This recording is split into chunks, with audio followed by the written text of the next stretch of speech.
souhaite la bienvenue, mesdames et messieurs, et en même temps aussi une très bonne et heureuse année. Et à mes côtés, Yvon Michel, mon compagnon de toujours. Salut Yvon. Salut Jean-Paul. On a travaillé fort, on a sué, on a tout fait, on s'est chicané, on s'est presque arraché notre linge sur le Pas dos. réellement.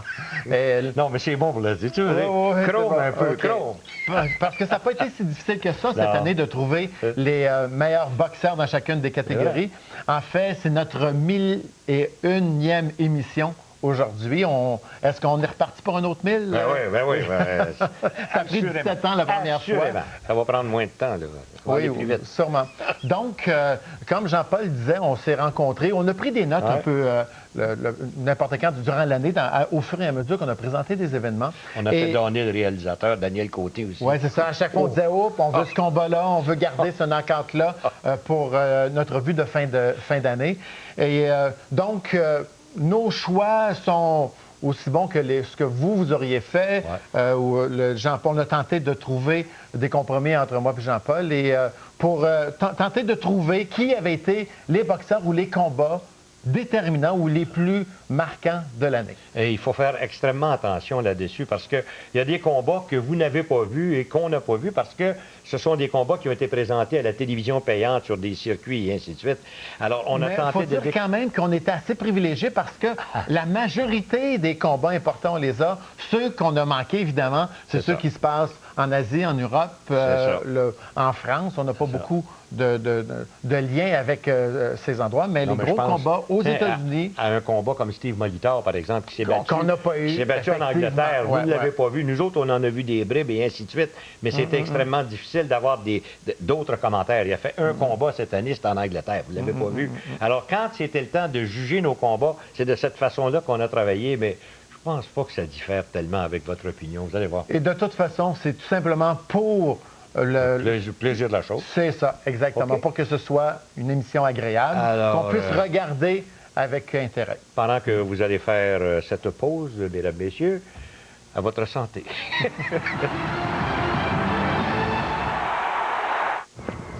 Avec le nouveau forfait sans fil Vidéotron, tu peux utiliser tes minutes en tout temps. Ça veut dire que tu peux parler n'importe quand. À midi 10, 5h20, 7h moins quart. 11h30. Tu peux même parler à 3h du matin. Hey! Sais-tu quelle heure qui est? 7h? Obtenez 300 minutes utilisables en tout temps pour seulement 24,95 par mois. Pas de frais cachés.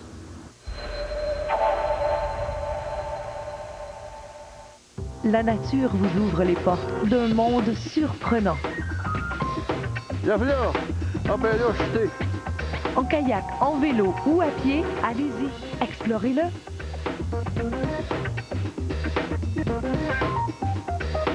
Mon Dieu, c'est folle. Votre quotidien pourrait avoir une toute autre allure. Le bloc plein air, dimanche, seulement à RDS. La musique de Noël me fait beaucoup penser à ma famille et aux gens que j'aime. Parlant des gens que j'aime, voici mon père, Pierre. Merci beaucoup, ma belle chouette. Oui, moi aussi, j'aime beaucoup ça, la musique de Noël.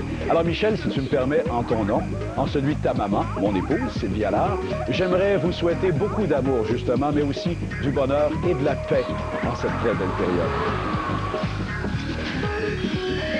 Joyeuses fêtes à tous. Tu veux savoir tout ce qui se passe dans le monde du sport? Abonne-toi à RIS Infosport, l'information sportive que tu veux, quand tu veux. RIS, c'est aussi le match de la semaine, le super après-match, le sport au Québec. RIS connaît la plus forte croissance au Canada. Pour inclure RIS dans ton forfait numérique, appelle directement ton distributeur ou consulte infosport.ca. RIS Infosport, premier à le savoir.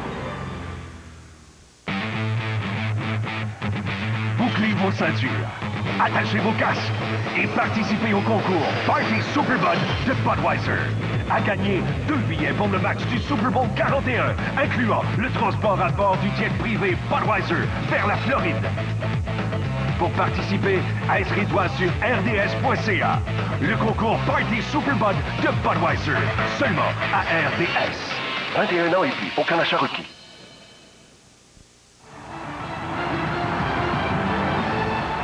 Alors, mesdames, messieurs, si on y allait tout de suite avec les étoiles montantes, tiens, Yvon. Oui, parce que ce qu'on va faire durant l'émission, on va mettre en parallèle les boxeurs méritants au niveau international et au niveau canadien. voilà. On va les mettre côte à côté. Donc, au niveau international, on a retenu 2 noms surtout. André Berthaud, qui a représenté Haïti aux Jeux olympiques de 2004 en Grèce. Il a été impressionnant cette année. Il s'affiche maintenant de 16 victoires, aucune défaite. Et en 2006, 7 victoires, aucun revers. Et il a terminé l'année en étant présenté sur HBO. C'est déjà ça. Vraiment quelque chose d'exceptionnel. 7 combats, 7 knockouts, 23 rondes de boxe. Un gars qui ne veille pas tellement tard. Non, non, non. Et beaucoup, beaucoup de talent. Il est de la division des mi-moyens. Ouais. Et on en a un autre. Chad Dawson, qui a, lui, livré 3 combats, s'affiche maintenant de 23 victoires, aucun revers. Il y a 15 victoires par knockout. Il est considéré l'un des meilleurs mi-lourds au monde, même s'il n'est pas champion encore. D'ailleurs, il va avoir sa chance en championnat du monde contre Thomas Adamek au début 2007. Dawson a surtout été impressionnant dans son dernier combat de l'année, quand il a battu Jeff Harding de façon magistrale. Et voilà. Et chez nous, on peut appeler ça étoile montante ou recrue de l'année, si vous avez mieux. Et je pense que tu as retenu 2 noms en particulier, parce qu'il faut vous dire que ça n'a pas été tellement difficile. Il était, oui, mais il était difficile de les départager. Il n'y a pas eu beaucoup de boxeurs qui ont débuté, qui ont leur carrière en 2006. Et il y en a 2, par contre, qui semblent être... Parti pour la gloire. Ah oui, absolument. Ces 2 boxeurs, il y a Phil Le Greco, qui est chez les mi-moyens. 8 combats cette année, 8 victoires, aucun revers, 6 victoires par knockout. Et l'autre, c'est Adonis Stevenson, un ancien membre de l'équipe nationale du Canada, qui, lui, 4 victoires, 4 par knockout, aucune défaite, et 3 knockouts au premier round, 1 au deuxième. 5 rondes de boxe. Oui, exactement. En 4 combats, 5 rondes de boxe. Donc, ils sont réellement à surveiller pour les années qui viennent. Faites votre choix si vous aimez Phil Le Greco. C'est juste qu'il a peut-être un peu plus de combats que l'autre, mais un ou l'autre, messieurs, vous avez notre admiration pour l'année. Ben, c'est pas si pire que ça. On va passer peut-être maintenant à la progression de l'année, par exemple. Il y en a un qu'on vous a présenté vers la fin de l'année. Si vous avez manqué le combat, oui, vous avez manqué quelque chose.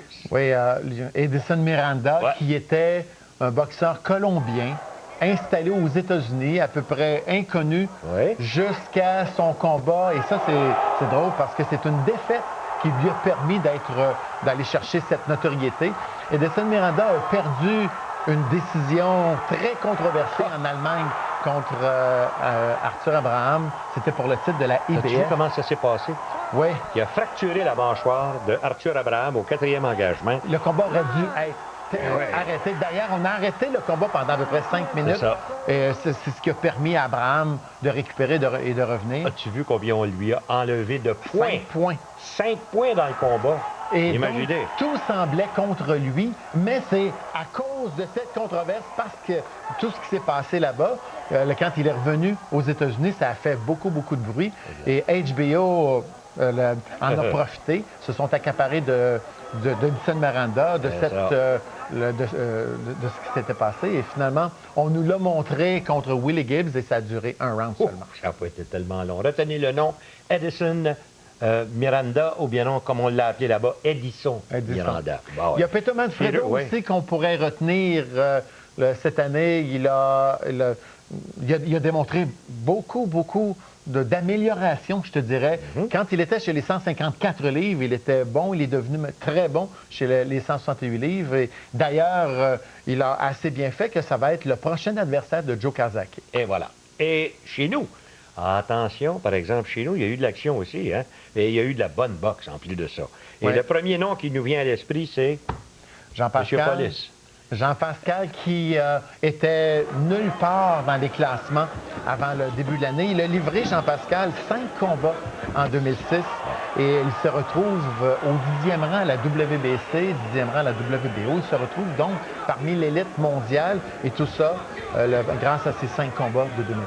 On en a un autre. Il s'appelle Adrian Diaconou. Adrian Diaconou a lui aussi progressé énormément. 3 combats cette année, mais il est passé d'à peu près le 20e rang et jusqu'au 4e rang WBC, 4e IBF.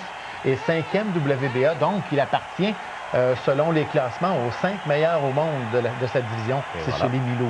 On en a un autre qui, éventuellement, il a livré quoi, je pense, ces 3 combats. C'est le gros et grand. Jean-François Bergeron, 3 victoires par knockout cette année. Et Jean-François Bergeron est passé, lui aussi, d'un rang, du 30e rang à peu près, au 15e selon la WBA. Bon. Et là, naturellement, il faut parler de surprise. La boîte à surprise nous a dit que...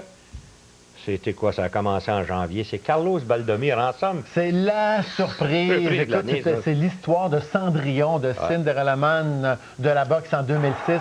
Il a battu tour à tour Zab Judah, qui était champion incontesté des 146 livres. Il a battu par la suite Arturo Gatti, qui était lui considéré le champion incontesté de la détermination et du courage. Et avant de s'incliner par décision contre juste là. Oui, mais il a quand même livré une bonne bataille à Mayweather. Donc, Carlos Baldomir est notre choix cette année pour la surprise de l'année. Et peut-être que chez nous, le premier nom qui vous vient à l'esprit, c'est quoi, là? Si vous n'avez pas dit David Cadieux, je pense que vous avez de la visage. David Cadieux a livré 4 combats cette année, et dont 2 combats contre... Patrice Lheureux, 2 combats qui ont fait sale comble à Shawinigan et à Trois-Rivières. David Cadieux, à peu près tout le monde le considérait que ses chances étaient très, très minces. Moi, le premier, j'avais dit... Dans le premier combat contre Patrice, c'est ça. Et il a gagné de belle façon par knockout dans le premier affrontement pour aller chercher une décision par la suite dans le combat revanche. Un combat où Patrice Lheureux s'était réellement bien préparé mentalement. Donc, David Cadieux qui a fait au-delà de ce qu'on aurait cru, de ce qu'on s'attendait de lui. Chapeau bas, et on lui souhaite une très, très bonne année en 2007. Peut-être ira-t-il passablement loin. Je lui souhaite, en tout cas, il le mérite. Il y a Shannon Briggs, qu'on pourrait peut-être parler aussi. Au niveau international, Shannon Briggs qui a battu, est devenu finalement champion du monde des poids lourds. Il a battu Sergei Ilyakovitch par knockout, un knockout qu'on n'attendait plus, je peux dire, au dernier round. Quand on dit sortir un gars de ses bottines, c'est un peu ce qui est arrivé. On va faire la pause là-dessus, mesdames et messieurs, on revient tout de suite après.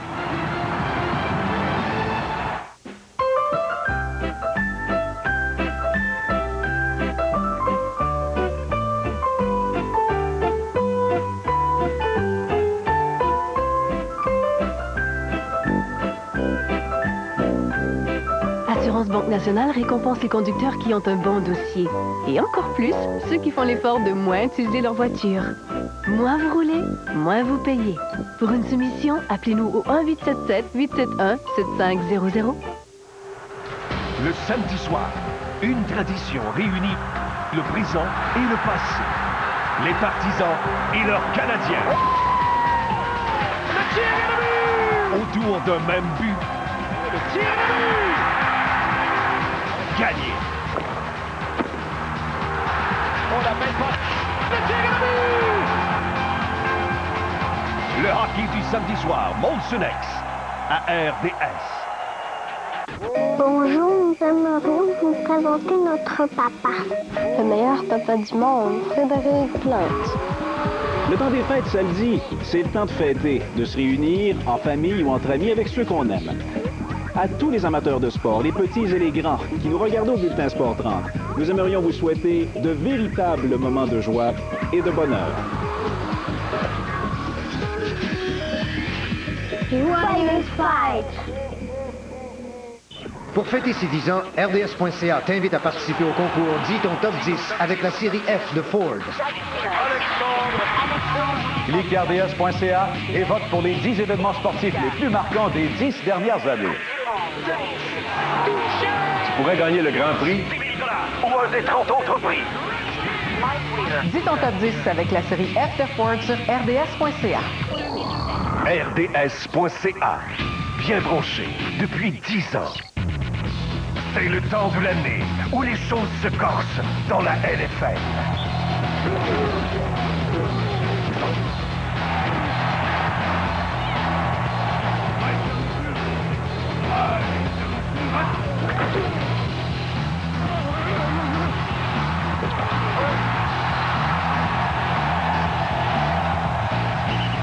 Suivez les éliminations éliminatoires de la NFL à RDS. Quand on parle de déception de l'année, il y en a deux que nous avons... Il y en a deux, en tout cas, qu'on a retenues. Il y en a une en particulier qui aura coûté une fortune à un boxeur en particulier. Je parle de Jeff Lacy. Jeff Lacy, oui, le perdant par excellence sur la scène internationale, à notre avis. Jeff Lacy qui s'est présenté, ça c'était au début de l'année. Exactement, le 22 janvier. Le 22 janvier, il s'est présenté en Angleterre. Il était le champion de la IBF des super moyens. Et s'il est allé en Angleterre pour affronter Joe Calzaghe, c'est qu'il était convaincu, lui et son promoteur qui était Gary Shaw, que Calzaghe n'était pas de calibre, que Calzaghe était surévalué et qu'on était pour lui, en fait, le dégonfler sa ballonne. Et c'est le contraire qui s'est passé. Jeff Lacy a reçu la raclée de sa vie. Il a été complètement déclassé du début à la fin. Et la pire chose qui lui est arrivée, en fait, c'est que ça s'est rendu jusqu'à 12 rounds. Il ne s'est pas fait arrêter. Donc, il a été, je dirais même, humilié pendant 12 rounds. Et ça n'a pas été tellement bien. Il a livré son dernier combat il n'y a pas tellement longtemps contre, c'était Vitaly Klitschko. Donc, une victoire qui est un petit peu douteuse, mais on nous dit qu'il s'est blessé, donc c'est la raison pour laquelle il aurait fini aussi faible contre Klitschko. On en a gardé un deuxième. Vous savez, au Québec, on a une vieille histoire. Des fois, on dit, le gars, il s'est assis sur le tas. Ben, c'est exactement ce qui est arrivé à notre boxeur. Il s'est assis sur le tas. Il s'appelle Marcus Bayer. Marcus Bayer qui a commencé l'année par une victoire par knockout au 12e round contre un Italien, Coligiani, qui n'est pas connu, qui avait pas réellement un dossier très, très brillant. Mais quand je dis un dossier brillant, il était invaincu, mais s'était battu contre personne. C'est ça. Et on a eu l'impression que ça ne tentait pas tellement quand il s'est battu contre Michael Kessler. Il s'est incliné par KO au 3e round après avoir été complètement déclassé. Il n'a même pas semblé Et je le blâme pas. Je le blâme pas. Non. Parce que j'ai l'impression des coups qu'il recevait, là. Et Michael Kessler, justement, ben, tu vas nous en parler un peu plus tard. Michael Kessler, lui, qui a démontré énormément de talent, beaucoup de puissance. En fait, cette défaite de Marcus Bayer au 3e round contre Kessler c'était un peu un baume, je dirais, sur la défaite qu'Éric Lucas avait subie, lui, c'est arrivé quoi, au 8e ou 9e round. En tout cas, c'est arrivé beaucoup plus tard. Et Lucas qui avait beaucoup mieux fait que Bayer dans sa défaite contre Kessler.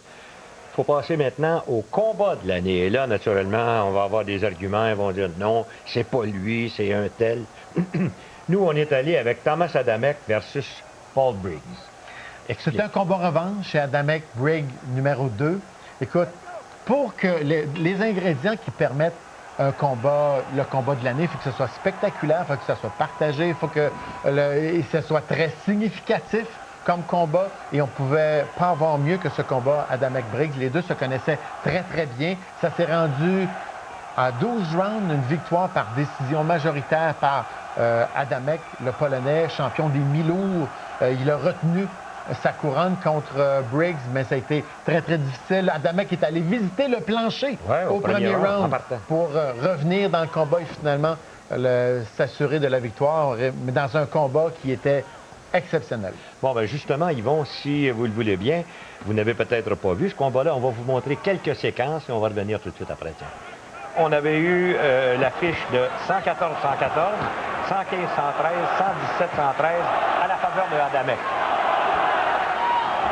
Deux boxeurs qui est surprenant, n'ont pas de grande carrière amateur. Adamek a bien participé au championnat du monde chez les amateurs, a perdu contre Alexander Labziak, n'a jamais participé aux Jeux olympiques. Briggs non plus n'a jamais été membre de l'équipe olympique australienne.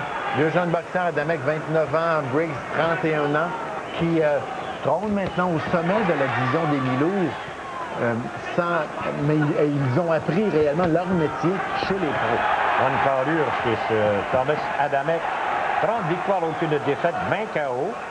C'est la deuxième fois qu'il se bat en sol américain. Ça fait 7 ans qu'il est professionnel. Mais il ne faut pas oublier, par exemple, son dernier combat remonte au 15 octobre. Et voilà! Adamek au plancher, c'est surprenant. Il était en train de gagner ce premier round avant de se retrouver au sol. Oh, est-ce que c'est un peu ce qu'on va voir au cours de ce combat? Il ne faut pas oublier que Paul Briggs, dans le premier combat, il n'avait surtout pas digéré en somme, cette défaite. Quand on dit qu'il y a un juge qui avait scoré le combat 114-114. Dans le cas d'Adamek, depuis sa victoire sur Paul Briggs, il a obtenu une victoire en défense de titre contre Thomas Ulrich. Il a obtenu la victoire par knockout au 6e round. Et Briggs, lui, a été un peu plus actif, a livré 2 combats, 2 victoires, l'une par knockout et l'autre par disqualification contre des adversaires. Il a choisi Etienne Whitaker, qui n'était pas un gros adversaire, et contre José Alberto Clavero. Est-ce qu'il y a revenu à lui? Oui, ça semble être ça, ouais. C'était ce qu'on appelle une chute éclair, un flash. Flash knockdown. 15 secondes. Adamek qui sourit un peu, donc... tout de même, bon crochet de la gauche qui a été donné en toute fin de round, puisqu'il ne reste que 10 secondes.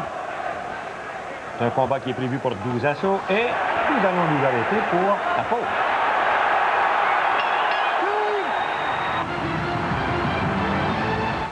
Véritable fête. Le Gala Sport Québec honore chaque année ses athlètes et artisans. Hommage aux gagnants de la 34e soirée des Maurice. Bravo à l'équipe Ménard, récipiendaire d'une médaille d'argent au championnat mondial de curling, qui a remporté le prix équipe de club de l'année. Et à Équipe Québec, des moins de 17 ans, couronnée d'une médaille d'or au défi mondial de hockey, qui a été acclamée équipe sélection du Québec 2006.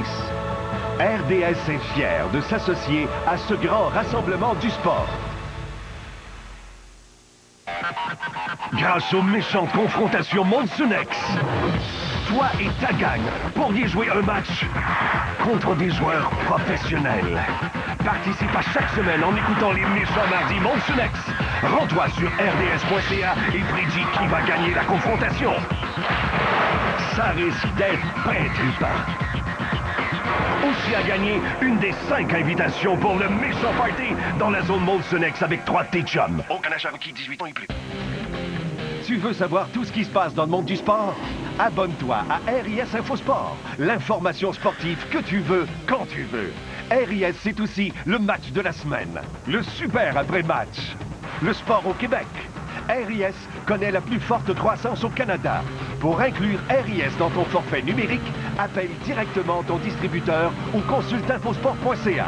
RIS Infosport, premier à le savoir.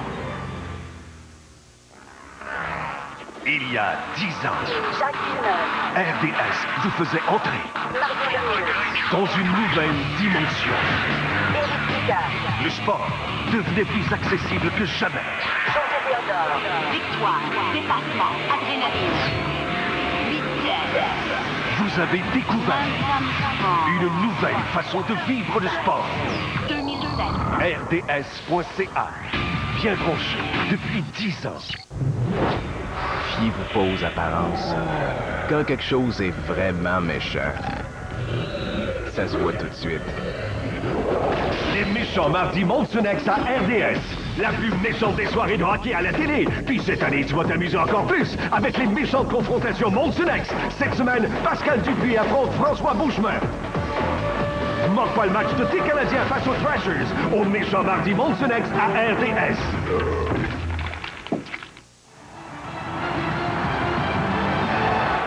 Alors, nous allons passer au 9e engagement. Personne n'est allé au tapis à l'exception de Adamek au cours du premier engagement. Yvon, récapitulation. Écoute, jusqu'à présent, les boxeurs se sont partagés les rounds. Je dirais que chaque boxeur a gagné 4 rounds jusqu'à présent, mais la différence qui donne un point supplémentaire en faveur de l'Australien Briggs, c'est la chute au plancher au premier assaut.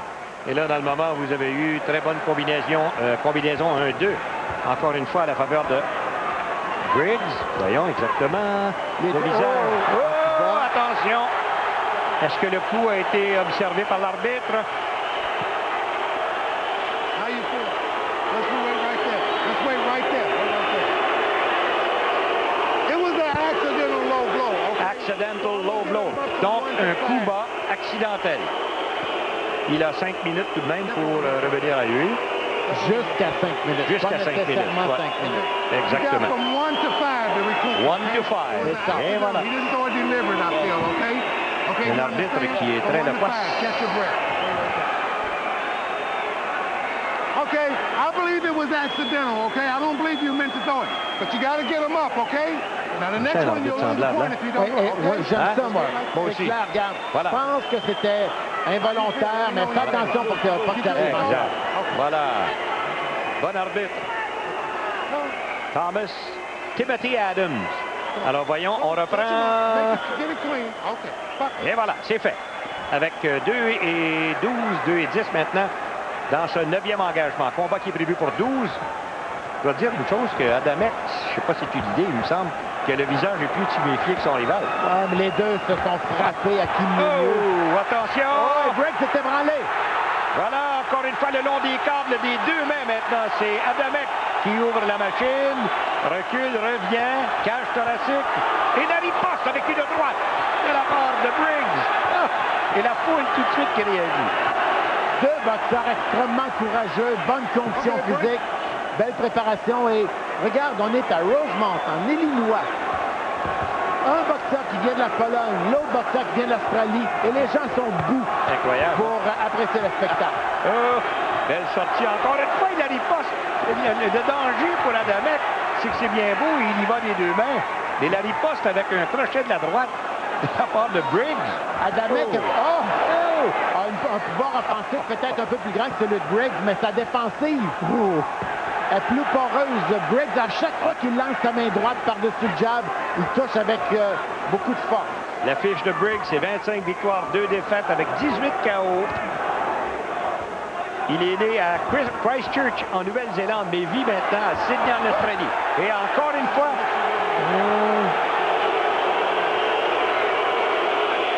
Là, on lui enlève un point. Et là, justement, un point est enlevé. Oh-oh. J'ai pas vu, moi non plus. J'essaie de... On va peut-être le remontrer en reprise, mais j'ai pas vu le coup. Alors, on continue avec 30 secondes. On voit dans la figure des deux boxeurs les marques de la guerre qu'ils sont en train de se livrer. Ouais. Et ça va être extrêmement difficile de juger ce round, hein? Quand tu y penses, regarde encore une fois. Non, pour moi, le round, il va facilement à Adamek qui a ébranlé Briggs un peu plus tôt. Et là, plus souvent, mais à cause du point enlevé, on arriverait donc 9-9. Et voilà. Bonne... ouais. C'est comme ça qu'on va le juger, à moins que... Oh, crochet de la gauche de la part de Briggs. Et 5 secondes.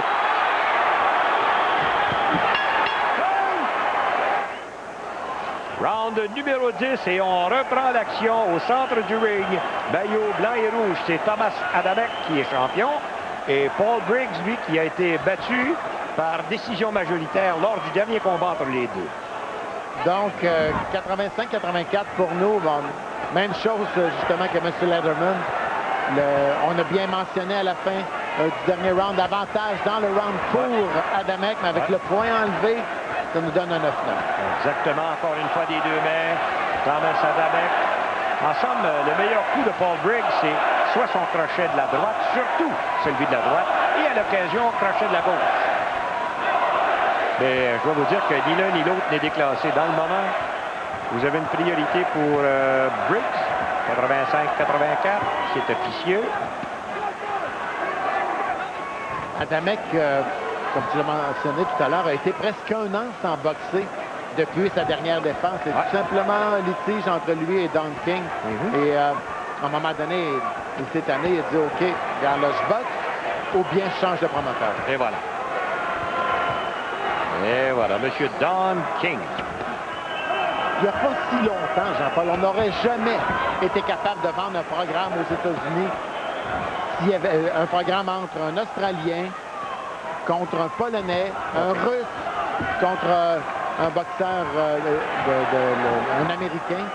Mais en fait, c'est le Russe qui est la vedette, c'est pas l'Américain. Voilà. Donc, tu sais qu'on a déjà essayé ça à Montréal, hein? Te souviens-tu? Oui, puis ça n'avait pas fonctionné. Jerry Brumlin avec Claude Mouton et ainsi de suite. Pourtant, ils avaient amené des très bons boxeurs. Léon Spinks, Michael Spinks. Vito Antuofermo. C'était le favori de mon ex-confrère, regretté Claude Mouton. Encore une fois, c'est Adamek, dans le moment, là, qui semble vouloir prendre l'initiative. Mais il n'est pas capable de bloquer ou d'éviter les droites lancées par Briggs. c'est ça, exactement. Tiens, regarde, crochet, là c'était de la gauche, et cette fois-ci, un crochet de la gauche par Adamek. Au diable de défensive, on s'en va en attaque. Oh, uppercut de la droite, à la faveur de Briggs. Adamek est un peu plus rapide que Briggs, mais Briggs plus compact dans ses coups, plus fermé en défensive. Je ne sais pas si c'est une idée, mais Adamek peut-être ne cogne pas aussi fort qu'on le pense. Toute une droite encore par Briggs. Watch that. Et là, c'est la tête. Et la foule tout de suite qui réagit. 8 secondes, 7 secondes, 6. Et on s'en va.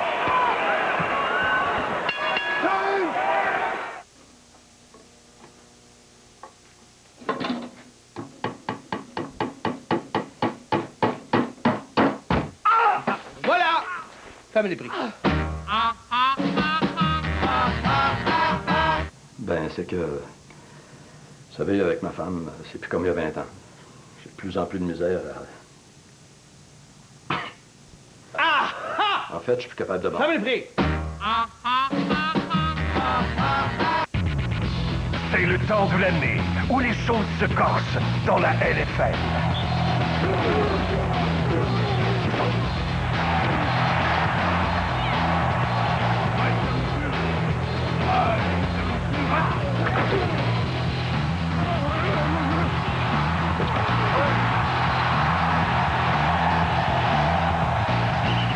Suivez les éliminatoires de la NFL à RDS. J'avoue que j'ai exagéré. En fait, c'était même pas proche. Mais inquiétez-vous pas, je vous promets que je vais aussi punir l'autre équipe sans raison pendant la deuxième demi. Comme ça, ça va être égal. Il y a des moments où on a vraiment besoin de fraîcheur. Voici le nouveau sous-marin poulet salsa des restaurants Subway. Préparé avec une salsa savoureuse, il vous offre le goût frais que vous recherchez. Subway, mangez frais. Il y a 10 ans, Mark McGuire. RDS vous faisait entrer Coupe du monde. dans une nouvelle dimension. Médaille d'or olympique. Le sport devenait plus accessible que jamais. Mike Weir. Victoire. Dépassement. Adrénaline.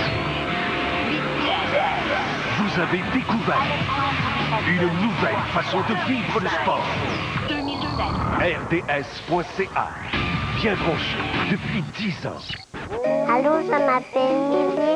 Je vais vous présenter mon homme préféré, Philippe.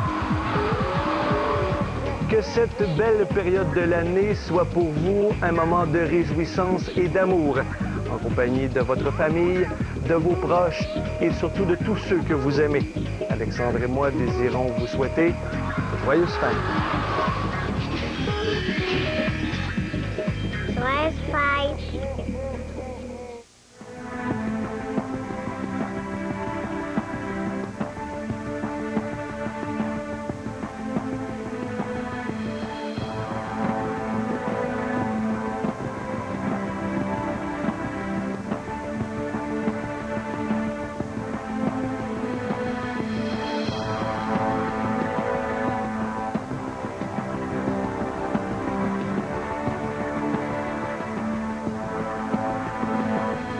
Round numéro 11, combat extrêmement intéressant. La foule, vous voyez la réaction de la foule. Imaginez deux types, un Polonais et un Australien. Un round qui était gagné, selon M. Lederman, par Adamek, donc 94-94, un combat. Pas ça qu'on a, nous. On a 93-95 à la faveur de Briggs. Voilà. Alors, dans le moment, c'est Adamek qui revient avec son jab. Tentative en croisée de la droite par Briggs. Ça a raté la cible. Au corps, l'uppercut. Toujours à la faveur de Briggs. Et Briggs, dans le moment qui force le combat, oblige Adamek à reculer. Et par contre, voilà la riposte de Adamek.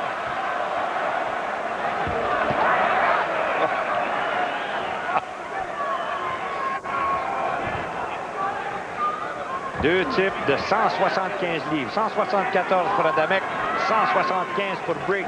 Ça, c'était avant le combat. Là, dans le moment, combien est-ce qu'il pèse? 160? Oui, c'est ça. Segmenté le combat chez était Adamek. intense. Ah, belle uppercut appliquée par Adamek ici. Segment de nez là, chez Adamek qui a le nez enflé, en tout cas, c'est certain. Bon jab. Le jab d'Adamek est supérieur à celui de Briggs. Ouais. On est dans les rounds de championnat, 11e round, et l'intensité n'a pas diminué d'un cran. Et son œil droit aussi. Bon, crochet de la gauche qui oblige Briggs à reculer pour un instant. Ses mains sont plus vives, plus vite que Briggs. Oh. Seule fois que... ses mains sont plus vives. Hey, la seule fois où Briggs n'a pas terminé un combat, c'est en 1997, son deuxième combat chez les professionnels contre un dénommé Laurel Zada à Brisbane, en Australie. Il avait été passé KO, troisième engagement. Pour dire que ça ne veut rien dire ce qui se passe en début de carrière. Si on persiste, on est persévérant, on continue à s'améliorer. C'est le cas de Briggs. C'est sa deuxième participation au combat de championnat.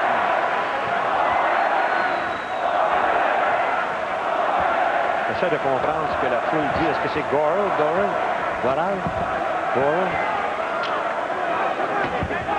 Parce que je dois vous dire qu'il y a du bruit. Hein?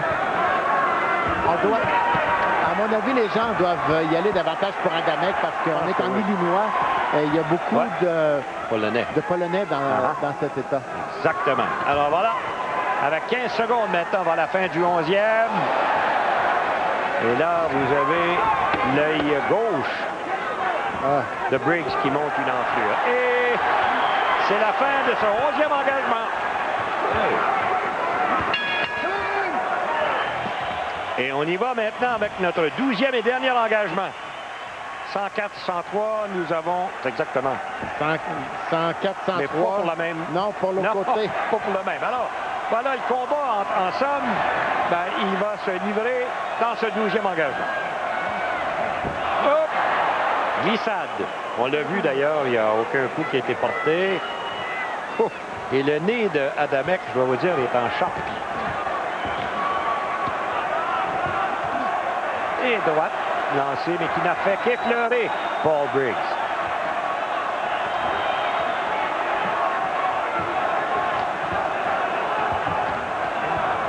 Oh. Le nombre de coups lancés par Adamek. Et Briggs qui répond. En 12e ronde, imaginez. Belle riposte de la part de Briggs.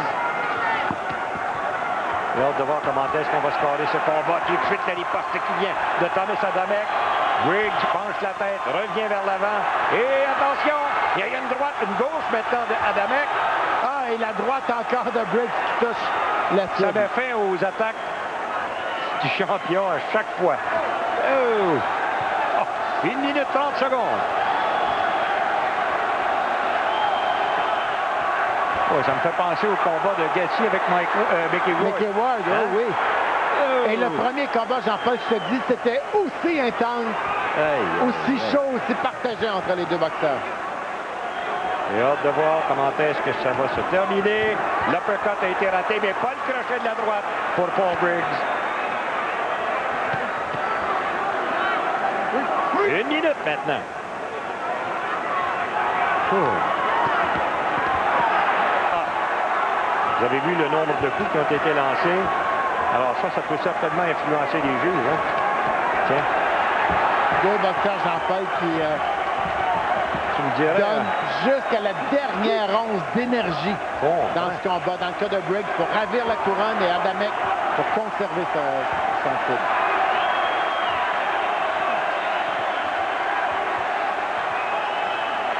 Secondes. Aïe, get him up. Hop, attention. L'arbitre. Je pense qu'Adamek a peut-être un peu plus d'énergie dans le moment. En tout cas, il oblige Briggs à reculer le long des câbles. La foule tout de suite. Et la foule l'encourage. Oh, 15 secondes. Aïe. 175 livres, ces types qui donnent un spectacle. Vraiment. Oh, et Adamek va peut-être chercher le round avec je le pense, ses derniers aliments. Et voilà! Terminé! Deux superbes guerriers, Jean-Paul! Aïe, aïe, aïe! Le champion qui... Est-ce qu'il est encore champion? Moi, j'ai 113-113. Moi aussi. Puis, ça voudrait dire, écoute, à 113-113, le champion conserve sa couronne. Ouais. Mais n'importe quoi peut arriver. Ça peut être 114-112 pour Briggs, ça peut être 114-112 pour Adamek. Oh, il est amoché, hein, notre champion. Adamek a lancé 119 coups au dernier round, 50 de plus que Briggs. Qu'est-ce que Lederman, lui? 114-112 pour Adamek.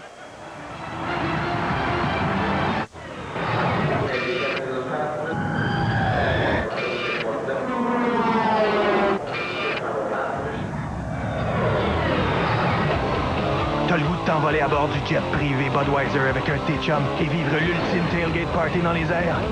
Et ensuite assister au Super Bowl en direct du Dolphin Stadium en Floride. Ouvre une caisse de Bud, trouve un billet d'avion et fais tes valises. 21 ans et plus, aucun achat requis.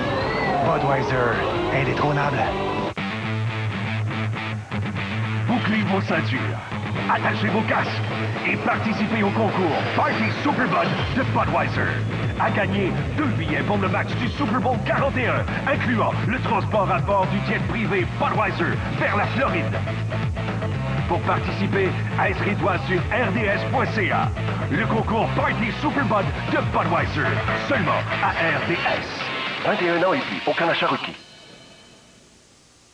La nature vous ouvre les portes d'un monde surprenant. Bienvenue, on peut aller acheter.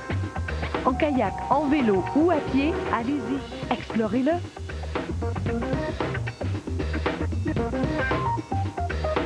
Mon Dieu, c'est folle. Votre quotidien pourrait avoir une toute autre allure. Le bloc plein air, dimanche, seulement à RDS. C'est le temps de l'année où les choses se corsent dans la NFL.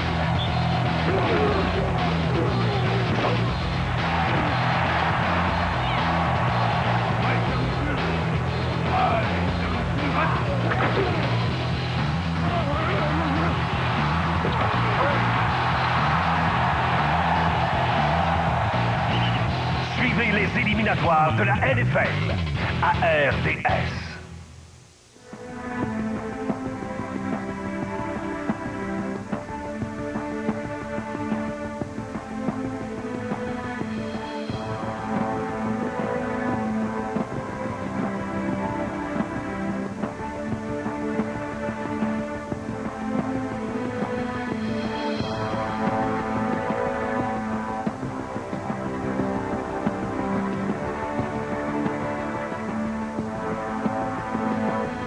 Chance, M. Adamek, n'est-ce pas? Mais il y en a eu d'autres.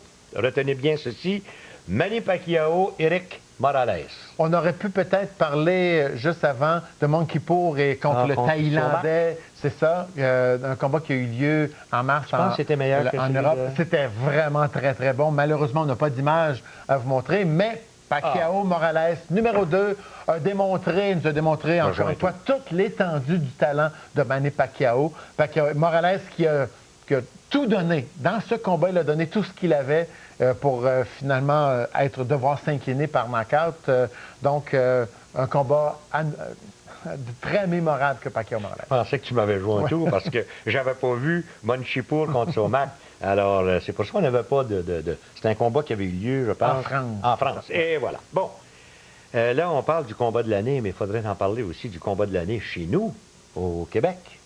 Il y a eu beaucoup de bons combats, mais le combat de l'année, un combat aussi qui est un peu à l'image, je dirais, d'Adamek Briggs. On a vu, c'est assez passé au Stade Uniprix le 23 juin dernier. Joachim Elsin qui a eu des débuts un peu difficiles, même tout le monde s'est inquiété. Oui. C'est un combat qui était présenté à ESPN.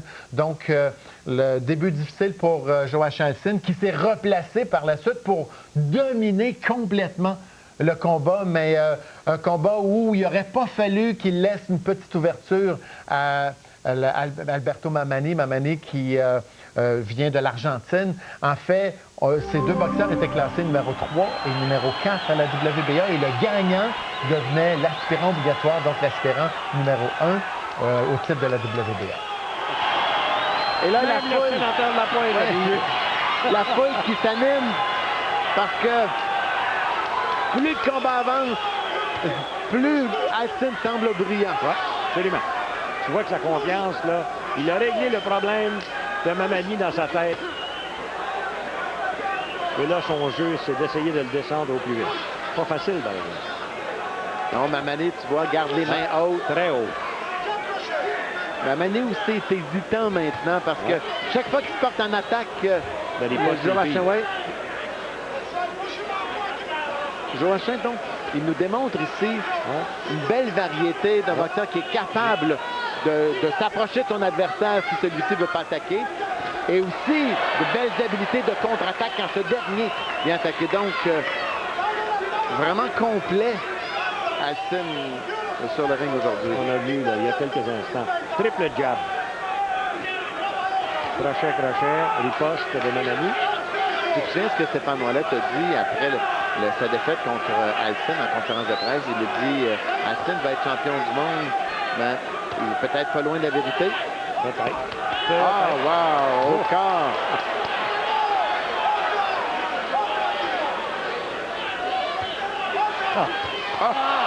Voilà la droite! Un auto-dixième, mais c'est le meilleur round. Ouais. Depuis le début, il y en a eu des bons, là. Oui, tu as raison. Et là, tu t'aperçois que Mamani, hein, il se contente de se défendre du mieux qu'il le peut. Mais ses attaques sont poreuses, ses attaques sont distancées. 30 secondes.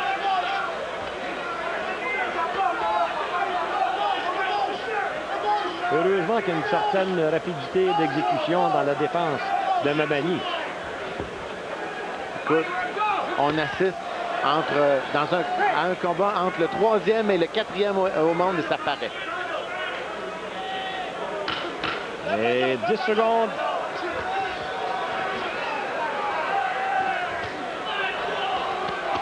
Ah,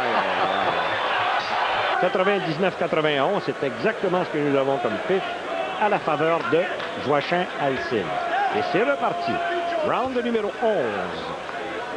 Et ça, c'est une première pour Javier Alberto Mamani. Il n'a jamais dépassé 10. On peut voir le nombre de combats 2 fois, tu avais raison, 2 fois. Ouais. Alcine s'est rendu à 11 et 12 et 0 pour Mamani. Voilà. Et je suis convaincu que dans le coin de Joachim est très discipliné, écoute beaucoup ce qu'on lui dit dans le coin. Et je suis sûr qu'on lui a dit, regarde là, c'est en avance. Faisons pas trop, le 11e, on va finir en force au 12e. Garde-nous ça pour qu'on laisse un bon souvenir aux gens. Et voilà. Mais ne te repose pas sur tes lauriers. Non. Comme on a vu, par exemple, le grand Oscar de la Hoya qui avait fait ça, tu te souviens? Oui, puis... Les coups sont encore courts et compacts. Faut que je te pose la question. Oui. Bernard Hopkins. Oui. Il va revenir, tu penses? Il a bel et bien dit adieu. Oui, ben, ça va revenir. Je pense bien qu'il va revenir. 20 millions. Il va avoir peut-être pas 20 millions, mais... 10.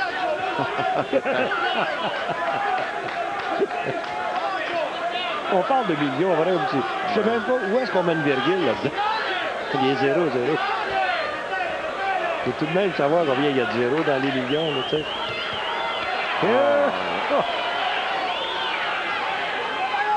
Ça me fait l'impression que Mamani a abdiqué, moi.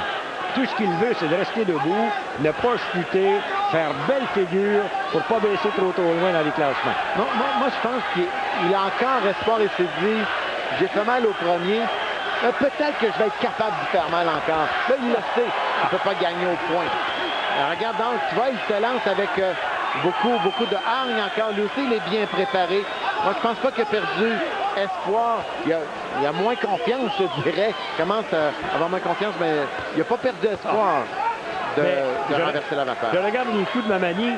Il frappe sur Alcine. Alcine ne bouge même pas. Non. Mais vous remarquerez que quand Alcine sort une bonne série, comme ça vient d'arriver, vous voyez tout de suite Mamani reculer. Donc, la force de frappe, d'après moi, c'est plus lourd du côté de Alcine. Oui. Donc, offensivement, Alcine est supérieur et défensivement aussi. Il roule davantage. C'est tout ce que j'aime d'Alcine. Il frappe n'importe où. Frappe sur les gants, frappe sur les épaules, frappe sur les avant-bras, frappe n'importe où, mais frappe. Oui. Très généreux. Exactement. Et, tu vois, Mamani a senti comme l'impression qu'Alcine, il donnait peut-être une ouverture et il s'est lancé. On est au 11e round. Regarde aller ça. Et voilà.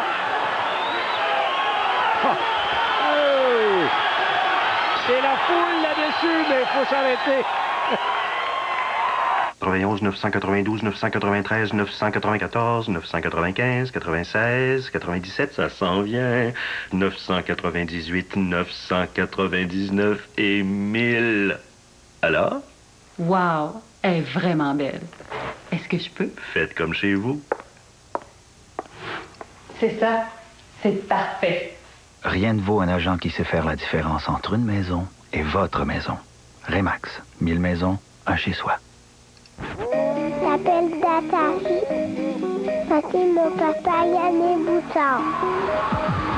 Au nom de Zachary, Dana et en mon nom personnel, j'aimerais profiter de ces quelques moments pour souhaiter à tous les téléspectateurs de RDS et RIS un très joyeux temps des fêtes rempli d'amour et de bonheur.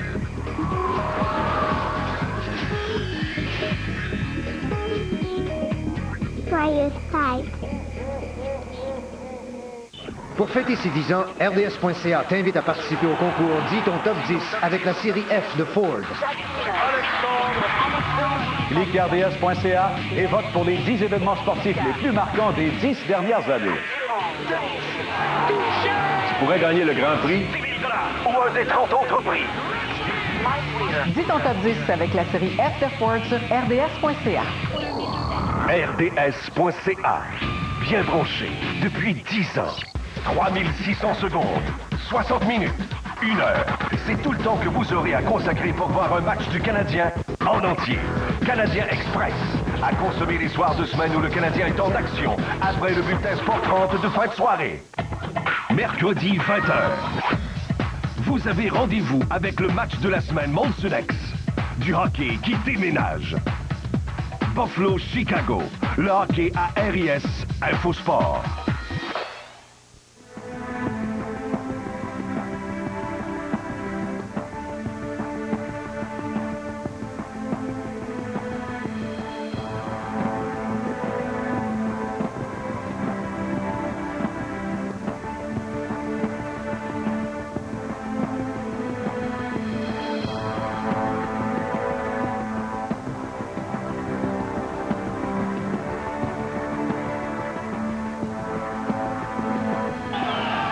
Nous voici de retour, mesdames et messieurs, pour le 12e et dernier engagement. Et Guy Dutra a donné le dernier round à Mamani. Moi non plus, mais c'était quand même son meilleur round à Mamani depuis le premier. Ouais. Mais il me semble qu'Alcine a gardé le contrôle pareil, mais les gens ont apprécié. Avant que le round commence, tout le monde était debout pour ovationner les deux boxeurs. Définitivement. Les gens ont goûté le spectacle. Et je peux vous dire qu'il y a un type dans le moment qui doit certainement se péter les bretelles. Permettez-moi, c'est Walid Spicek, qu'on verra à l'œuvre, je pense, le 13 juillet prochain. Oui, le 13 juillet prochain. Ah, lui doit se dire, hey, moi dans cette soirée-là, j'ai fait mieux que Jean-Pascal. Eh oui, donc, on va chercher les victoires partout où on peut. Ah, absolument, absolument. Et là, dans le moment, allègrement, Joachim Alcine va gagner, à moins d'un revirement incroyable, le combat le plus important de sa carrière, parce qu'on ne peut pas le cacher. Et ça de la plus belle façon. Ouais. Une domination. Je pense qu'il n'a jamais gagné un combat comme ça. Non. Même non, dans les plus faciles, au tout début de sa carrière. Non. Jamais il a affronté un adversaire de cette qualité. Et là, il a dominé de part en part. En tout cas, c'est pas le même boxeur que j'ai vu en 99 contre Louis Bouchard ou encore Sylvain Ovington, Jason Nogler, Leon Gilkes ou ben non quoi que ce soit. Au tout début, c'est pas un mauvais boxeur, comprenons-nous. Mais jamais talentueux comme ça. On a parlé de son acharnement à l'entraînement, sa discipline. Il faut chapeau aussi à Howard Grant, ah ben oui. qui lui a donné beaucoup de sa séance, je te dirais. Va bien, lui, Howard Grant, avec ses poulains. Hein? Bon jab encore. Et regardez, là, justement, dans le moment, fait son travail, n'en donne pas trop, ne laisse pas d'ouverture. Et tu sais, à ce stade-ci, l'entraîneur est partagé entre on gagne, on devrait y aller, jouer de façon sécuritaire, mais de l'autre côté, le boxeur se dit oui, mais moi, je veux en mettre plein la vue aux gens. Moi, je suis davantage partisan de... Écoute, si tu veux dominer la majorité des autres rounds, pourquoi tu arrêterais au 12e round? Pourquoi tu continuerais pas de la même façon? C'est ce que Joachim fait. C'est de cette façon que les gens apprécient davantage, supportent davantage leur favori. Et là, Joachim, lui, il va, il donne tout ce qui lui reste. Oui, il reste 30 secondes. J'ai encore de l'énergie. Je donne tout ce que j'ai. Et là, il y a juste un danger, c'est la tête de Mamani qui s'amène vers l'avant à l'occasion parce qu'il est complètement dérangé. Et il y a de mauvaises intentions dans chacun des coups d'Alcine ici. Oh! Est-ce qu'il aurait aimé le terrasser? Mais ça n'a pas fonctionné, mais tout de même, très belle victoire et écoutez la foule. Tout le monde est debout. Ladies and gentlemen, here from ringside is the judge's decision. 1909. Les juges de Carufel, Garcia et Ramos remettent tous des cartes de pointage de 119-109. Judges de Carufel, Garcia and Ramos all score this bout 119-109 for the winner by unanimous decision and mandatory opponent for the WBA Super Welterweight Championship of the World, Joachim Pijoa. C'est confirmé. C'est officiel, Joachim Alcine. Maintenant, il est l'aspirant logique à la couronne de José Rivera. Et le combat, normalement, devrait avoir lieu aux alentours du mois de septembre. Octobre, novembre, peut-être. L'accès Internet le plus rapide? La question se pose même pas. Comment je vous expliquerais ça? Mettons que c'est comme...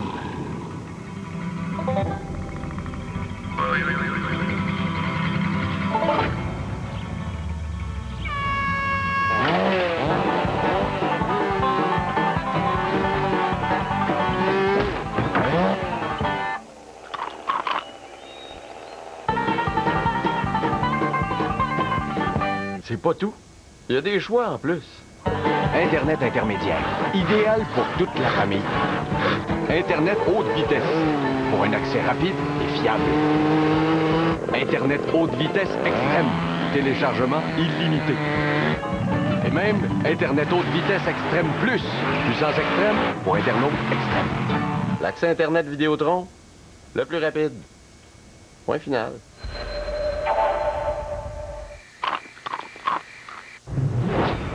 Fiez-vous pas aux apparences.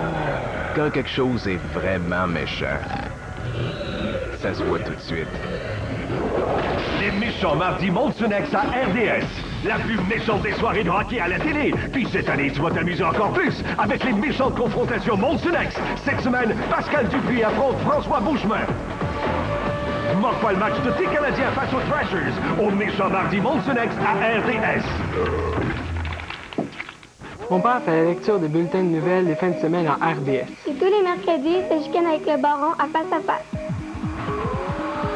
Chers téléspectateurs, durant toute la saison, c'est avec un plaisir constamment renouvelé que je vous livre les plus récentes nouvelles sportives. Durant cette période de réjouissance, c'est avec joie qu'au nom de toute ma famille, je vous offre mes meilleurs vœux pour la période des fêtes. Et surtout, profitez-en pour vous reposer un peu. Joyeuses fêtes à tous. Question, qui est votre boxeur de l'année sur la scène internationale? Vous avez le choix, il y a Manny Pacquiao, Floyd Mayweather, Joe Calzaghe et combien d'autres? Yvon? Joe Calzaghe, ça aurait été un bon choix suite à sa performance contre Jeff Lacey, mais réellement, celui, nous, qu'on a retenu, c'est Manny Pacquiao. Ouais. De toute façon, c'est pas une surprise parce que c'est celui qui a été retenu par la majorité des experts. non seulement il a dominé complètement à 2 reprises Éric Morales, il a battu aussi, je pense que c'était cette année, Oscar Larios. Oui, Oscar Larios, c'était le 2 juillet. Effectivement, donc, il a aussi, il s'est retrouvé en plein cœur d'une espèce de bras de fer entre Golden Boy, Oscar De La Hoya et Top Rank, Bob Arum, où d'un côté on lui a donné 400 000 de bonnets de signature et un contrat pour 7 combats, c'était Golden Boy. Bob Arum a répliqué avec un bonnet de signature d'1 million et un contrat à long terme. Donc on va se retrouver en litige pour déterminer qui a les droits sur Pacquiao, mais entre-temps, le boxeur le plus chaud, le plus hot au monde présentement, c'est Manny Pacquiao. Manny Pacquiao. Et naturellement, en 2e place ou en 3e, faites ce que vous voulez avec, Floyd Mayweather. 2 combats en 2006. C'est tellement facile, pour lui, de gagner un combat que bien souvent, on oublie son nom.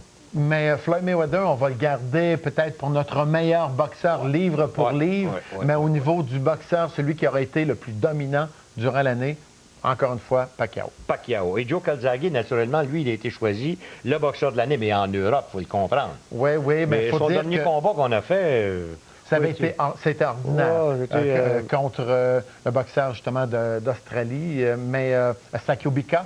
Mais il faut dire que son premier combat de l'année contre Lacey avait été d'un niveau où on ne croyait plus que Joe Calzaghe était capable de se rendre.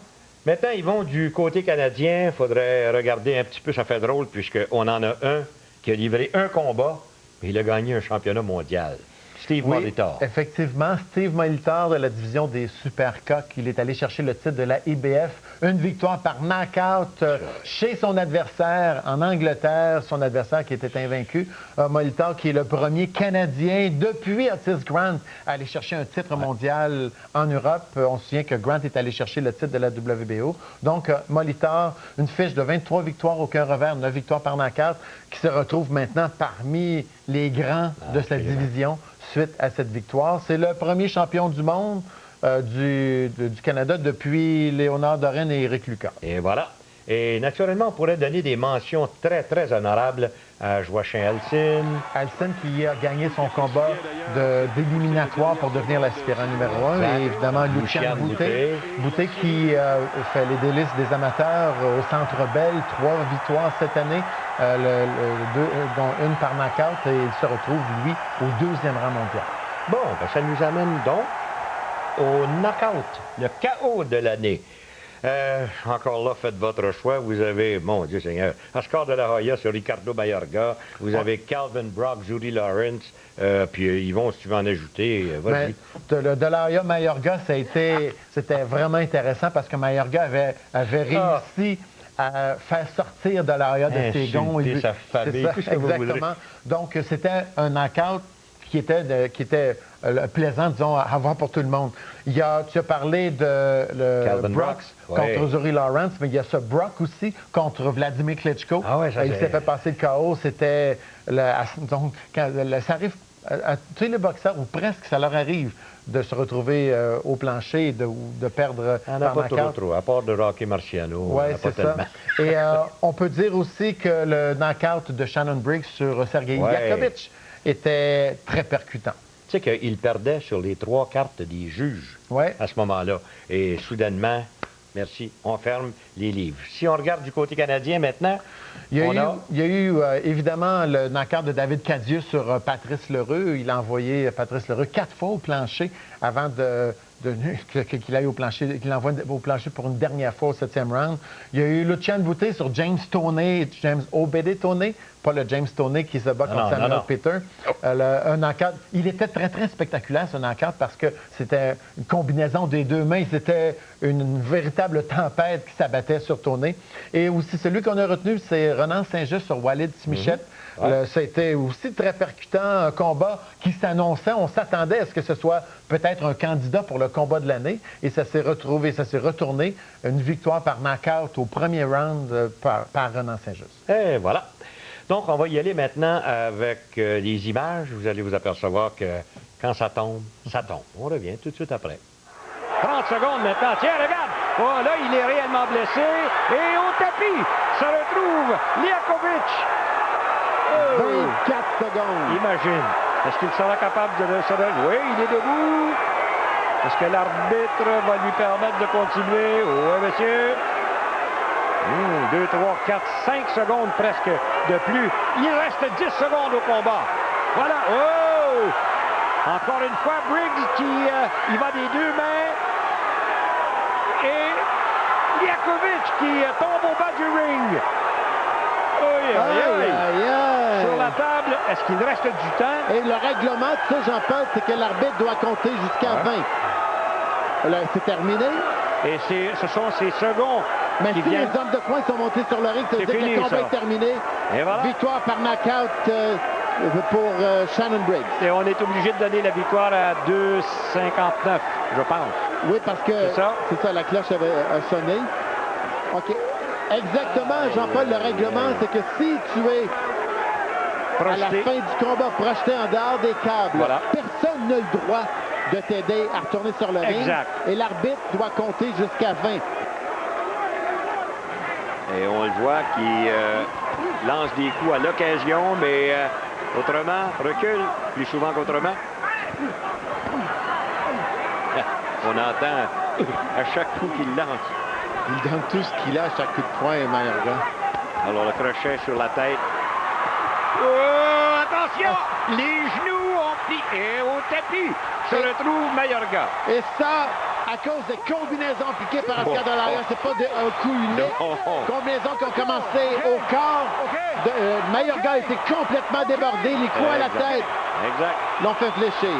Et il reste encore 1 minute 40 secondes. On est dans le coin et De La Hoya qui y va des deux mains. De La Hoya qui a été toujours reconnu comme un bon finisseur. Ça, c'est le De La Hoya des bonnes vieilles années. JDD qui est là, s'interpose et c'est fini. Voilà. On a un nouveau champion WBC des super mi-moyens. C'est nul autre que le darling de la foule, le Golden Boy, Oscar De La Hoya. Klitschko, très anxieux, a raté les deux sorties. Brock n'est pas revenu à lui. Oh, encore une fois, avec la droite. Et Brock en difficulté. Ouais, Klitschko qui... Oh, et au tapis. Ça, c'est fini. Calvin Brock. Je suis convaincu que c'est fini. Ça va être difficile de revenir. Non, on ne se relève pas de ça. Je pense pas. Non, impossible. Non. Et voilà. Oh! Victoire pour Vladimir Klitschko. C'est arrivé avec la vitesse de l'éclair. Un coup de la droite.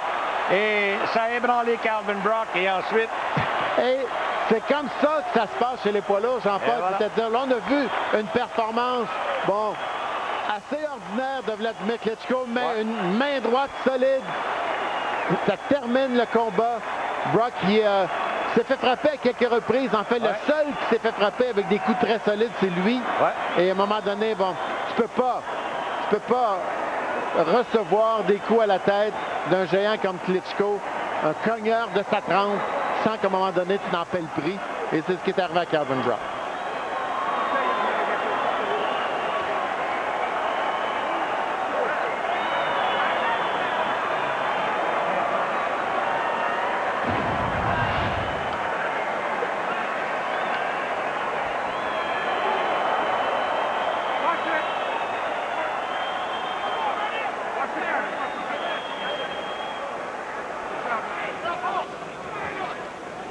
Sais-tu qu'avec les deux bras, tu peux même pas faire le tour au complet, je pense, de son corps. Et là, l'œil gauche. Ça, c'est une chute. Il a tombé de fatigue, imaginez. Je suis surpris. Je suis surpris dans le point de compte qu'il en aurait eu besoin. Tombe, oui, voilà. Ça va te donner au moins 8 secondes pour te reprendre tes... 5, 6, 7, 8, ready to go. Fait pitié dans le moment, là, lui, le pauvre Monty Barrett. Il a tout donné. Accroche. Un coup de jambe. Et Valuev, encore une fois, Valuev au 11e round, frais et dispo. Et là, ben, c'est un carnage. Oh, l'uppercut, la droite. On devrait arrêter le combat. Ouais. Moi, je suis d'accord avec ça, là. 5, 6, 7, 8, you ready to go? Arrête, bonhomme, arrête. Ah, on prend pas l'arbitre. Je sais pas pourquoi, mais... L'arbitre voudrait intervenir. Accroche. Frank, step back, let's go. Il y a une minute. Ah, il n'est plus là, lui, là. Stop. Il n'est plus là. Let's go. Et regarde dans son coin. Et voilà, juste là. Il n'y a eu aucune opposition de la part de Chris Bird. Il était du côté du receveur continuellement. Puis justement, il y a toujours cet argument. Oh, attention, droite. Et voilà, justement, en crochet cette fois-ci. Ouais.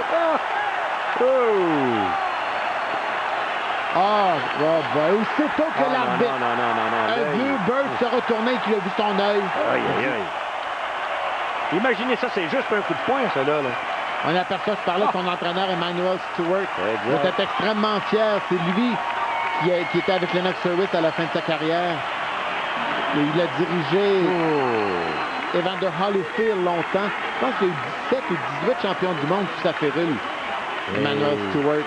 Et là, donc, écoute, c'est une performance même supérieure à ce qu'on s'attendait de la part de Klitschko. Définitivement. Et là, il faut se demander qui va battre Vladimir Klitschko. J'en ai manqué un petit coup parce que quelqu'un m'est arrivé dans le dos au même moment. Cadieux qui a lancé un jab pour divertir son adversaire. Et il est revenu et là, il a transféré son poids avec ses hanches sur la mâchoire. Le coup parfait. Et le nouveau champion canadien des poids lourds. Attention! Un coup de poing et là, dans le moment, Gibbs est en péril. Dans le coin, l'arbitre est tout prêt. Et au tapis se retrouve Willie Gibbs. Quand on dit frappe comme l'éclair, d'accord avec ça? Il n'est même plus là. Il n'est même plus là. Non. Oh, quelle victoire. Gibbs qui a attendu 10, peut-être qu'il s'imaginait que c'était 8, mais il était définitivement, sans aucun doute, affecté. Il est encore présentement. Définitivement. Et Miranda, une 17e victoire par knockout au premier round. Et il démontre à tout le monde qu'il va être une force avec qui il va falloir composer dans la division des poids moyens. C'est certainement un sérieux avertissement lancé à celui qui domine présentement la division. C'est German Taylor. Et à tous les autres, Ronald Wright et compagnie. Edison Miranda est arrivé. Ça vient des deux mains et Gatti. Du gauche encore une fois, crochet, uppercut en double de la droite. Aïe. Combien de temps sera-t-il capable? Je veux bien croire que Baldomir ne frappe pas solidement, mais tout de même, et voilà, au tapis, se retrouve Gatti.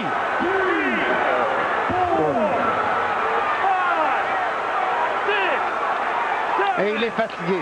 Oh oui. Il en a reçu combien? Est-ce qu'il sera capable? Il reste quoi? 18 minutes de secondes maintenant avant la fin. Et le long des câbles. Et encore une fois au tapis, l'arbitre. Non, c'est terminé. C'est terminé, voilà. Aïe. Eh bien. Ça en fait deux pour Baldomir. Et tu vois, Baldomir, on se réjouit davantage de cette victoire que quand il est devenu champion face à Zab Judah.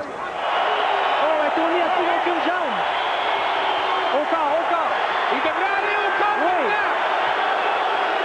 La mèche. Il y a moins de défense du côté de Tony. Une combinaison à la tête.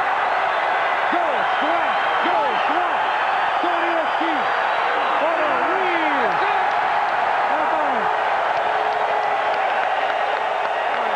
Ça, c'était mérité, ça. C'était mérité.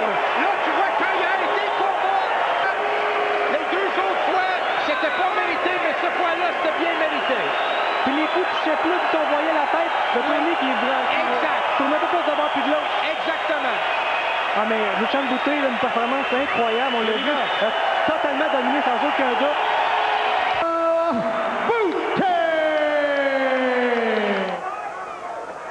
Uppercut encore une fois par Hernandez. Oh, le crochet de la droite. Oh! Il va avoir de la difficulté à se lever de là, lui. Non, monsieur, c'est un chaos. Oh, la perle. Oh. La perle de main event, ça. Oui. Wow. Les espoirs de l'organisation qui viennent de s'écrouler sur ce coup par-dessus de la main droite par Hernandez. C'est tout un renversement. Je dis Jean-Paul, tout un renversement. On sentait venir ça, lentement, mais sûrement. Manquait d'énergie, manquait... Il avait perdu ses instincts. Ses mains étaient basses. Ouais.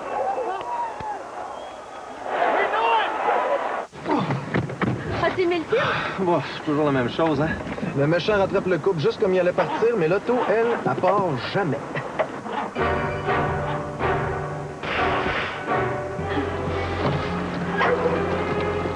Rechargez la batterie de l'intérieur de votre voiture avec le démarreur d'urgence Eliminator avec lumière DEL. Vous n'avez qu'à le brancher dans l'allume-cigarette et en seulement 10 minutes, c'est prêt. Les déplacements sécuritaires commencent chez Canadian Tire. De toute façon, c'est toujours le gars qui se fait prendre en premier, hein? C'est le temps de l'année où les choses se corsent dans la NFL.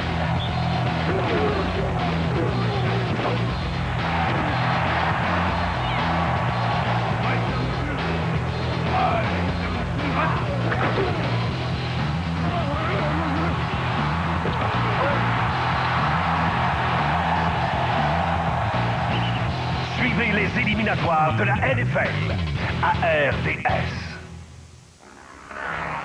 Il y a 10 ans, RDS vous faisait entrer dans une nouvelle dimension. Le sport devenait plus accessible que jamais. Victoire, dépassement, adrénaline. Vous avez découvert une nouvelle façon de vivre le sport. 2007. RDS.ca.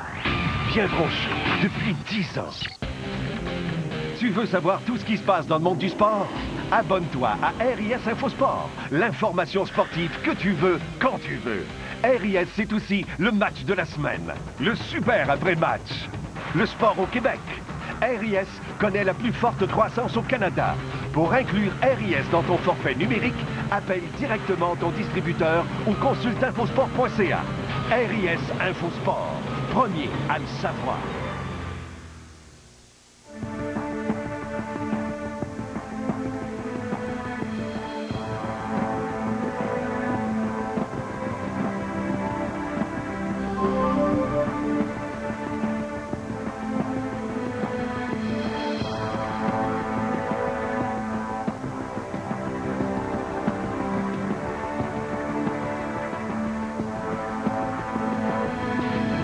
Alors, vous venez donc de voir les trois grands disparus qui nous ont quittés pour un monde meilleur. Deux anciens champions du monde des poids lourds et un champion des mi-moyens.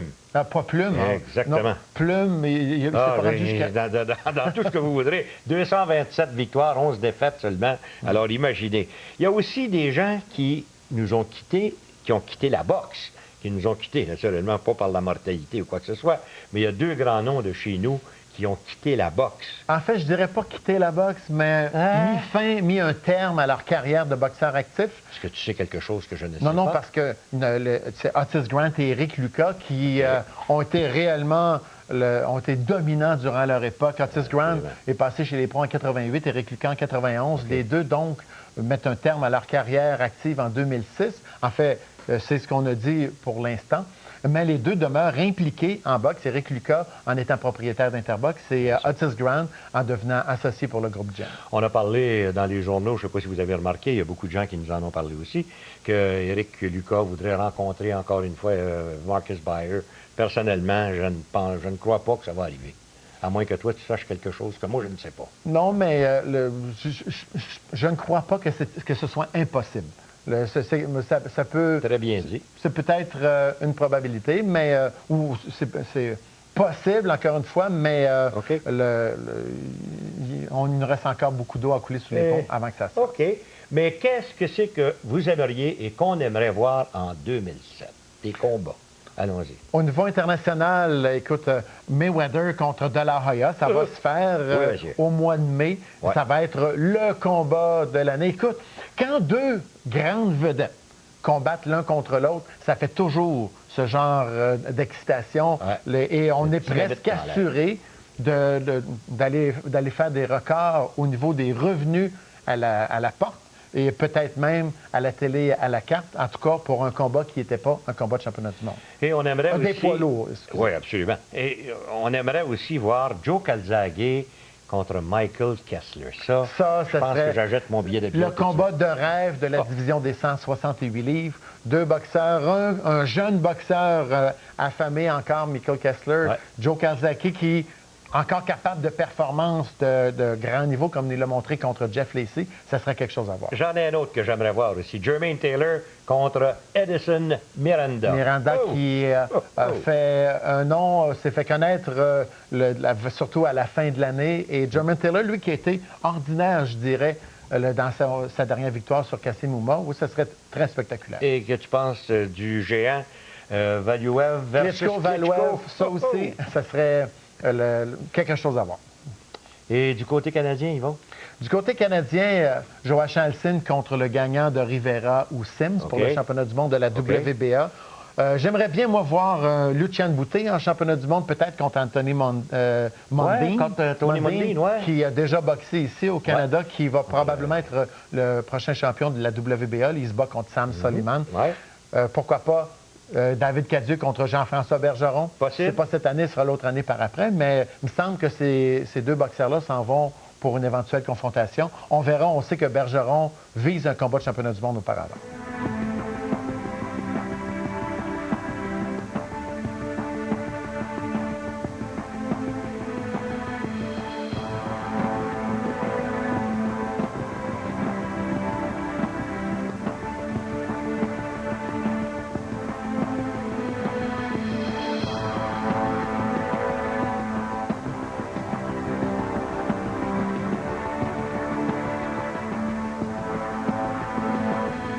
Alors, vu qu'on est en tout début d'année, naturellement, c'est le temps de faire toutes sortes de souhaits. Et Yvon, au niveau international, on souhaite quoi exactement?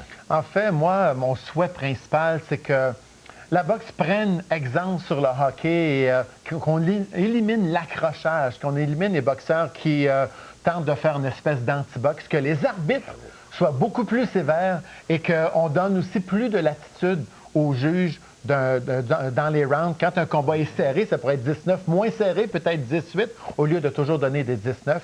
Donc, j'aimerais ça qu'il y ait une réforme à ce niveau, de façon à ce que la boxe redevienne aussi spectaculaire qu'elle peut l'être. Bravo, excellent souhait.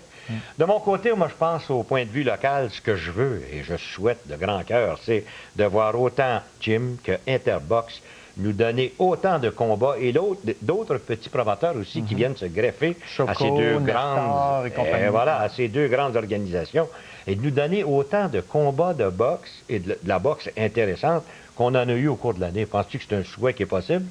Oui, tout à fait. Et on a vu la liste un peu plus tôt des boxeurs qui pourraient peut-être se battre.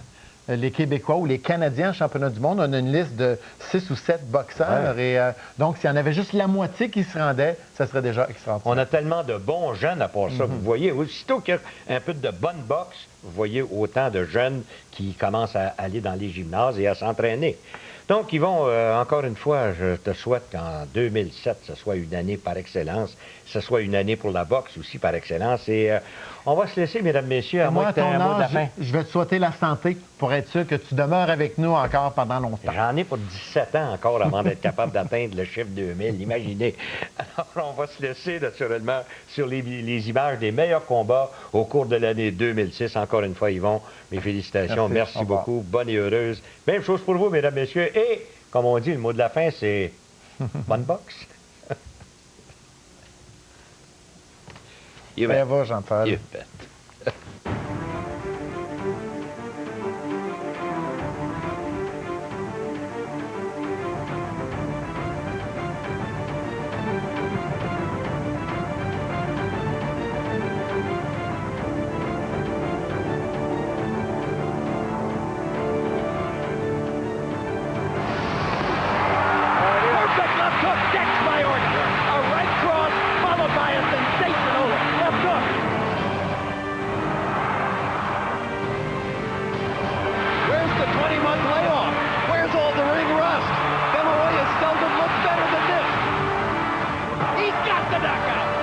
brilliant stuff.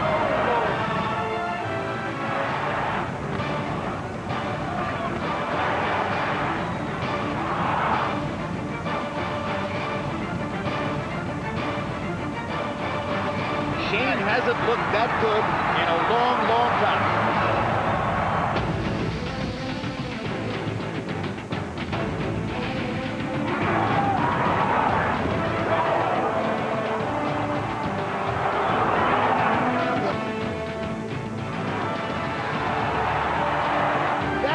Arturo Gatti is ruined, absolutely ruined by a Valdemir left hook.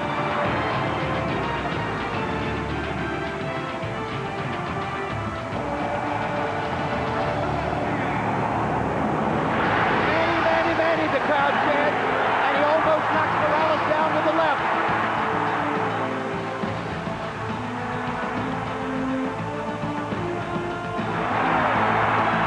Manny Pacquiao has knocked out the great Eric Morales.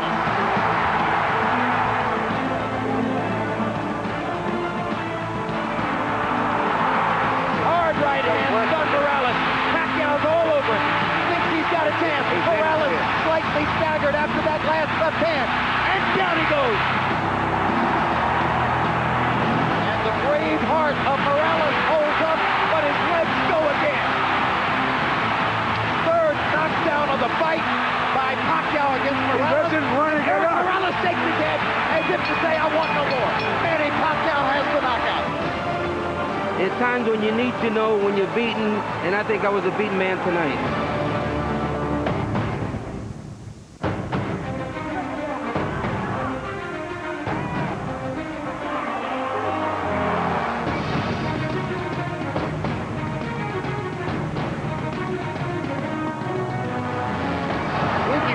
Perfectly willing to trade with younger, bigger, supposedly stronger Jermaine Taylor.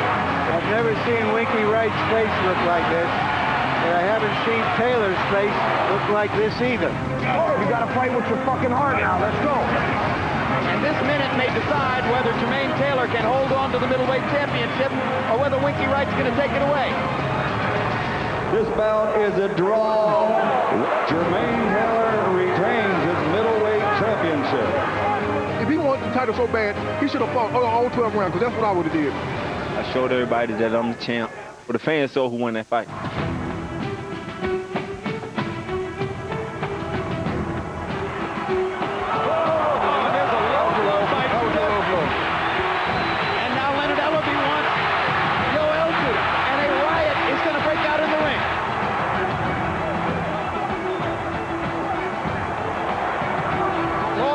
Authorities in the ring to try to break it up. Bunch of hotheads in there. This round has been a showcase for Floyd Mayweather's brilliant straight right hand.